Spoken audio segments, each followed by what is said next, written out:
Konnichiwa guys! So ayan, kitang-kita nyo ang ganda ni Fujisan or ng Mount Fuji dito sa Japan. So ayan, nandito kami ngayon sa loob ng mall guys and magla-lunch lang kami. Holiday dito sa Japan, si Aki-kun is walang pasok sa school pero si Papa Nox is meron. So tatlo lang kami, kasama ko yung mga bata. And ayan, umorder na kami dito or bumili na kami dito sa may supermarket sa amin. Dahil iba-iba yung gusto namin tikman, dito kami bumili. May kamote Q, meron kaming tendon, tapos si Aki-kun is gusto daw niya ng pizza. So ayan, kain tayo, itadakimasu. After kumain ng dalawang bata, ayan, nagpabuhat na sa akin si Ayumi-chan dahil wala si Papa Nox. Ako lang mag-isa ang mag-aasikaso sa batang maliit. And buti na lang si Aki-kun guys is meron na siya kumain sa kanyang sarili or by himself, I mean. So ayan siya, nagbibideo-video ako and kinuhanan niya pa nga ako ng tubig. So arigato kuya. And after syempre nilang kumain, may pa-dessert pa sila. Bumili din kasi kami ng chocolate cake. And after niya, naglaro-laro ng kaunti. Pero ito talaga yung pinunta ko dito guys, yung GU. Sa hindi pa nakakakilala, GU is a sister company ng Uniqlo.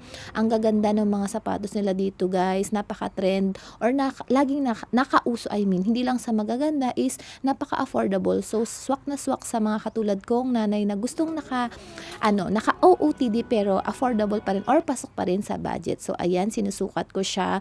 Tinitingnan ko kung komportable ba talaga siya or hindi lang maganda. So ayan, tinitingnan din ni Ayumi Chang Chang at ayan na nga, tinernohan ko pa nga ng bag.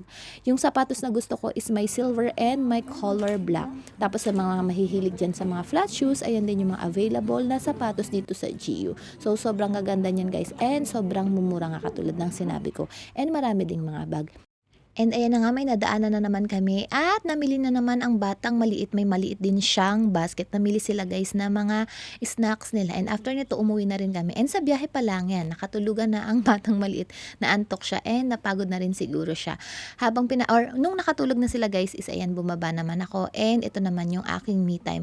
Pag gantong natutulog sila guys, ginagawa ko din yung mga bagay na nakakapag-relax sa akin. Syempre kahit nanay tayo, kahit busy tayo sa pag-aasikaso, sa bahay at sa mga bata, kailangan din natin ng may me time para hindi tayo ma-burn out sa mga gawaing bahay, sa stress, 'di ba? So ayan ang ginagawa ko, guys. Yun lang naman ang aking pangtanggal ng pagod. Kakain lang ako tapos magba-browse ng mga mapapanood sa YouTube or sa cellphone, magcha-chat ng mga kaibigan, ganun. And yan na nga, kumakain. Pero habang kumakain ako is nag-iisip na ako ng aming dinner. And charan, ayan ang ating dinner, sinigang na hipon, buttered shrimp, at kung ano-ano pang fruits. So salamat sa panonood. Matane!